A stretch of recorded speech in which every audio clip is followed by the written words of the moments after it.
जय श्री महाकाल दोस्तों, जय माँ भगवती।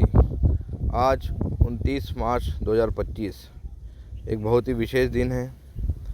तो जिस तरह हम अमेज़ॉन, फ्लिपकार्ट जैसी साइटों पर सेल का इंतज़ार करते हैं या फिर नया फ़ोन ख़रीदने के लिए उसकी जो सेल लगती है, तो आज ये इतना अच्छा ऑफ़र है आपके लिए, आध्यात्मिक दृष्टिकोण से भी और वैज्ञानिक दृष्टिकोण से भी। तो आज जो दिन है दोस्तों, वो है अमावस्या। अमावस्या को बहुत महत्वपूर्ण माना जाता है। ऐसा कहते हैं कि अमावस्या को अपने पितृ पृथ्वी पर आते हैं और ऊपर से आज शनिवार है, तो ये हो गई शनिचरी अमावस्या। और एक महत्वपूर्ण खगोलीय घटना जो घटने वाली है, आज जो हमारे शनिदेव है, शनिदेव अर्थात शनि ग्रह, तो शनिदेव आज 11वें नंबर की कुंभ राशि से अपने 12वें नंबर की राशि मीन में जा रहे हैं। और मीन राशि ये जो देव है वो गुरु है, तो मतलब वो गुरु की राशि में प्रवेश कर रहे हैं। तो दोस्तों, आज जो शनिचरी अमावस्या है उस पे पितरों के लिए विशेष बहुत कुछ करने का महत्व बताया गया है और इसका फल भी बहुत मिलता है। तो पहले हम इस पर चर्चा कर लेते हैं कि आज क्या क्या करना है हमें और क्या क्या सावधानियां भी रखनी है। और फिर जैसे कि हमारे चैनल का नाम है लॉजिकल सनातनी, तो हम बाद में ग्रह और ये सब चीज़ों के बारे में लॉजिकल बातें भी जानेंगे। तो पहले बात करते हैं शनिचरी अमावस्या पे। तो दोस्तों, आज शनिचरी अमावस्या है और पितृ अमावस्या है, तो पितरों के लिए निमित्त हमको बहुत कुछ कर सकते हैं हम। जो आपको विशेष, अगर आपके यहाँ पितृदोष है, अगर आपको नहीं पता है कि पितृदोष है या नहीं, तो आप हमारा पिछला वीडियो देख सकते हैं जिसमें हमने पितृदोष और पितरों पे बात करी थी। तो पितृ जो हमारे द्वारपाल होते हैं, हमारे घर के द्वारपाल होते हैं, तो पितरों को खुश करना बहुत ज़रूरी है। आज के दिन अगर हम पितरों के निमित्त कुछ भी कार्य करेंगे तो वो हमारे पितृ खुश होंगे और उन्हें शक्ति मिलेगी, क्योंकि ऊर्जा इस ब्रह्मांड में, पूरा संचालन, इस ब्रह्मांड का संचालन ऊर्जा से ही हो रहा है। अगर हम अपने पितरों को ऊर्जा प्रदान नहीं करेंगे तो वे दुर्बल होंगे, तो वे हमारी सहायता कैसे करेंगे। तो दोस्तों, आज इस पावन तिथि पर आपको क्या करना है, बहुत सारे मैं छोटी छोटी बातें बता रहा हूँ, उसमें से आप जो आपको सुलभ हो, जो आप कर सकते हो, जो आपकी इच्छा शक्ति को मतलब आपकी करने की इच्छा शक्ति जाग रही हो कि ये कर सकता हूँ मैं, तो वो आपको करना है। सबसे पहले क्या करना है दोस्तों, सुबह नहा धोकर बढ़िया अच्छे वस्त्र धारण कर प्रेस किए हुए आपको क्या करना है, सबसे पहले एक लोटे में जल लेना है, उसमें काले तिल डालना है और एक फूल डालना है और दक्षिण दिशा में पितरों के निमित्त तर्पण करना है।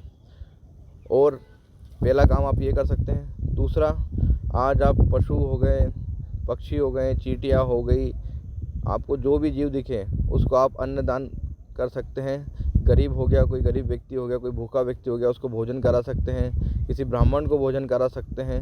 तो अन्नदान को महादान कहा गया है दोस्तों। तो आज आप अन्न से रिलेटेड कुछ काम करना है आपको, या तो आप किसी स्ट्रीट डॉग्स को फीड करवा सकते हैं, बिस्किट वगैरह खिला सकते हैं, चींटियों के लिए आप चीनी डाल सकते हैं, पक्षियों के लिए आप ज्वार मक्का वगैरह डाल सकते हैं। तो ये काम आपको करना है। मछलियों को आप आटा खिला सकते हैं। तो दूसरा काम आपको ये करना है कि आज ऐसे जीव जंतु जो आपको दिखे, जो आपके आसपास है, उनको आपको फीड करवाना है। तीसरा जो एक और काम है दोस्तों, कि हम अपने पितरों की तस्वीर रखकर एक दिया जलाकर गीता जी का 7वां अध्याय का पाठ कर सकते हैं उनके निमित्त।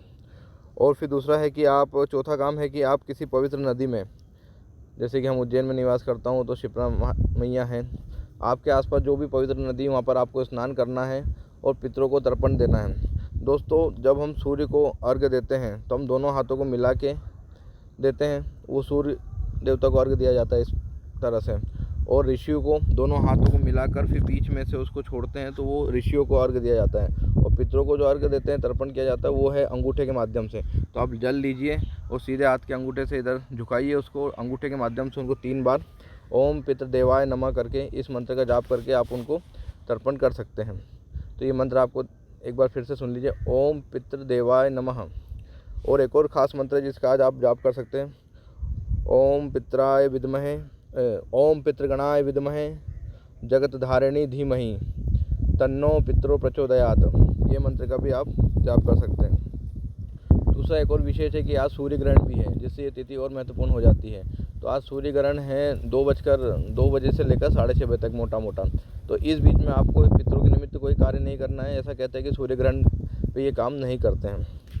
अब देखो सूर्य ग्रहण असल में होता क्या है कि जब हमारी पृथ्वी और सूर्य के बीच में चंद्रमा आ जाते हैं तो वो सूर्य ग्रहण कहलाता है। अब सूर्य ग्रहण भी 3 प्रकार का होता है, आंशिक होगा, वलयाकार हो गया, इस तरह से। तो आज 2 बजे से 6:30 बजे के बीच में चंद्रमा की जो रोटेशन है उसका आसपास, उसका रिवोल्यूशन है जो पृथ्वी के आसपास घूम रहा है, तो कुछ ऐसी स्थिति निर्मित होगी कि पृथ्वी और सूर्य के बीच में चंद्रमा आ जाएंगे, जिसके कारण से जो सूर्य देवता का प्रकाश है वो पृथ्वी पर नहीं आ पाएगा। तो इस बीच आपको सावधानियां बरतनी है। इस बीच आपको कुछ भी पितरों के निमित्त नहीं करना है। फिर एक शाम को आज आप 8:18 पर, क्योंकि देखो पितृ और शनिदेव के निमित्त ये काम आप दोनों को लाभकारी रहेगा, दोनों के लिए। तो 8:18 पर आप क्या करिएगा कि एक दीपक लीजिएगा, उसमें थोड़े से काले तिल डाल दीजिएगा और सरसों का तेल ले लीजिए या तिल का तेल ले लीजिए। उस दीपक के चारों ओर बत्ती होना चाहिए। उस दीपक को जलाकर आप दक्षिण दिशा के मुख करके पितरों की शांति के लिए प्रार्थना कर सकते हैं और उनके आशीर्वाद के लिए प्रार्थना कर सकते हैं। देखो मेन बात यह है दोस्तों कि जो भी आप करें ये सब कार्य तभी फलित होते जब आपके अंदर वो भाव हो। तो आप एक काम कर सकते हैं, सुबह उठकर अपने हाथ में जल लीजिए और एक पुष्प रखिए नहा धो के, और एक चावल लीजिए और एक संकल्प लीजिए कि हे ईश्वर, मैं आज जो भी पुण्य कार्य करूँ उसका फल मेरे पितरों को मिले।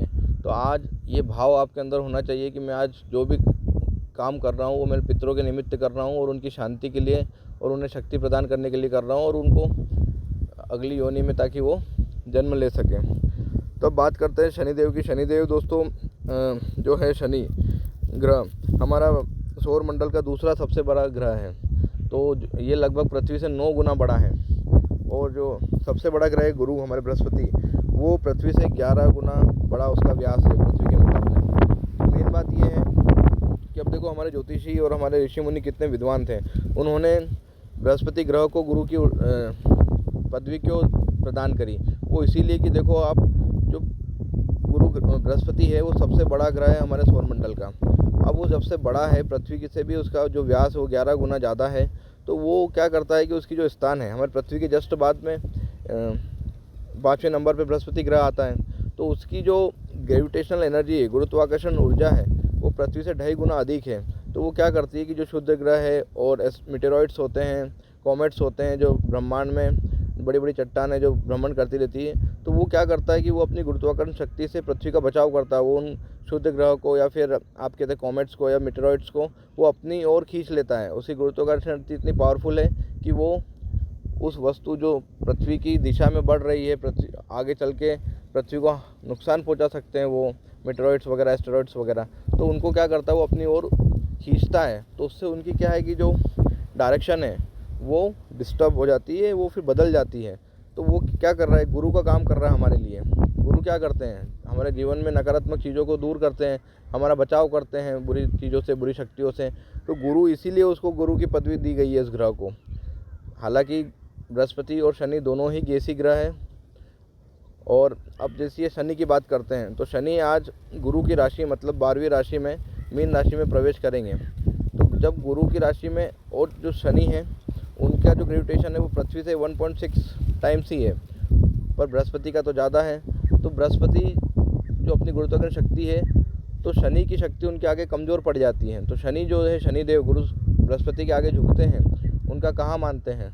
तो आज जो इस शनिचरी अमावस्या है जो, और शनि, अब इसमें क्या होगा कि जब शनि ग्रह 11वीं राशि से 12वीं राशि में आएंगे तो ये क्या है कि कुछ जो मेष राशि है उनके लिए भी 7.5 शुरू हो जाएगी। अब देखो एक बहुत ब्यूटीफुल का कंसेप्ट मैं आपको बताता हूँ कि ये हमारे वैज्ञानिकों ने अब जाना है कि शनि ग्रह अपनी जो पूरी एक चक्कर है सूर्य का वो 29.5 से 30 साल में कंप्लीट करता है।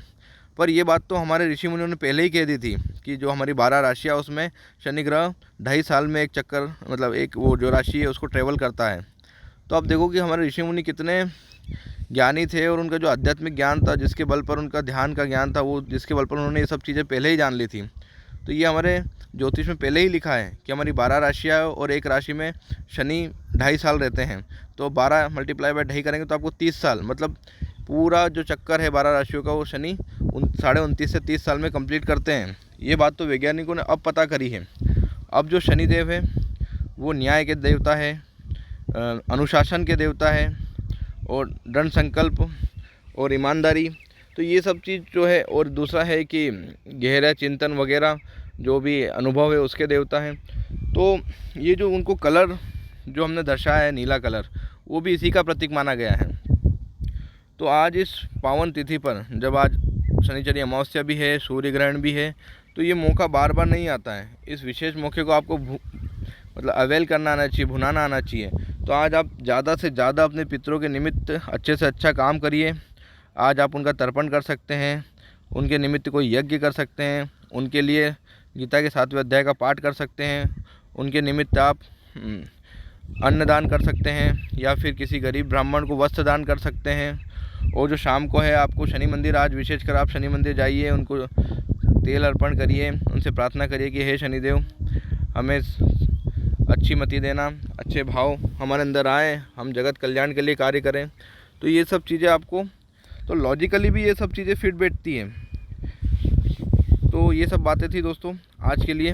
तो मेरा आप सबसे आग्रह है कि अगर आप भी पितृदोष से पीड़ित हैं, या आपको ऐसा लगता है कि आपके कुछ भी काम नहीं बनते हैं, आर्थिक रूप से भी आपको हर वक्त चिंता ही घेरे रहती है, तो आज आप ये विशेष दिन पर बहुत सारे उपाय करके अपने पितरों को शांति प्रदान कर सकते हैं, उनको प्रसन्न कर सकते हैं, उनकी कृपा पा सकते हैं।